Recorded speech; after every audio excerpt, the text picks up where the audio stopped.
বদনাম করা অপবাদ দেওয়া হয়। আমার পরিষ্কার মনে আছে, ইতিহাস সাক্ষী, বাংলাদেশের জামায়াত ইসলামী পঞ্চম জাতীয় সংসদে আমাদের পার্লামেন্টারি পার্টি লিডার সাবেক মন্ত্রী মুরাদুজ্জামান নিজামী শিবিরের বিরুদ্ধে অপরাধের ব্যাপারে সংসদে দাঁড়িয়ে তিনি চ্যালেঞ্জ দিয়েছিলেন, শিবিরকে রক্ষাটার ব্যাপারে বদনাম করা হয়।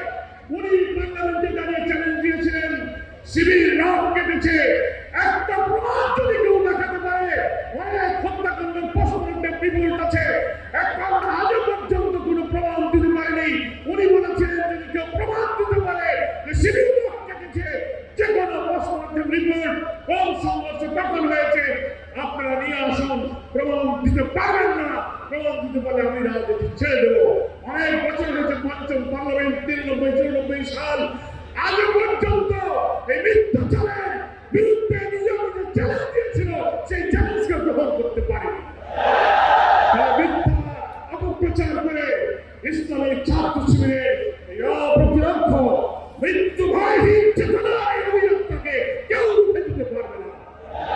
যারা শিবিরকে জবাবকে চাঁদাবাজ, ব্যাংক লুট আর রক্ষার অপবাদ দেন, তাদের কাছে বলবো আয়নার সামনে দাঁড়িয়ে নিজের চেহারাকে আপনারা একটু দেখুন।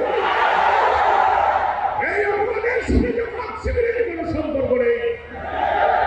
সংগ্রামী ভাইয়েরা, আমরা তাই আজকে বলতে চাই, ইসলামী ছাত্র শিবির বাংলাদেশের লক্ষ কোটি তরুণ ছাত্র সমাজকে চরিত্র, নৈতিকতা, জ্ঞানের শিক্ষায় আলোকিত করে ইচ্ছার প্রতি নিপীড়িত অনাহারের প্রমুখ অন্যহীন নিরন্ন ভাষায় মুক্তির জন্য সংগ্রাম করছে। দুনিয়ার বিভিন্ন স্বার্থ, জাগতিক বিত্ত বৈভব, সম্পদের মহা পৃথিবীর মধ্যে নাই।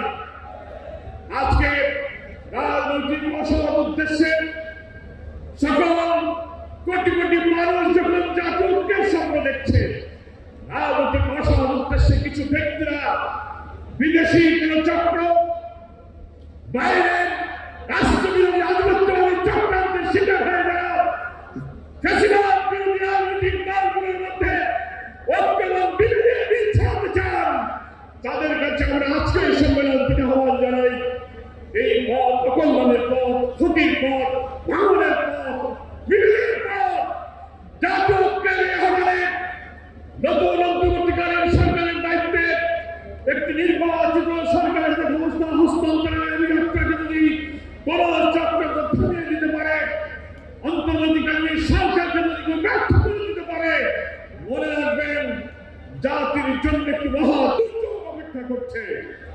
আমরা দেশবাসীর কাছে আহ্বান জানাই, সকল অপপ্রচার, মিথ্যাচারের বেড়াজাল ছিন্ন করে আসুন একটি শান্তিপূর্ণ বাংলাদেশ, নতুন রাষ্ট্র বিনির্মাণের চেষ্টায় আমরা এই দেশের মানুষকে ঐক্যবদ্ধ করি।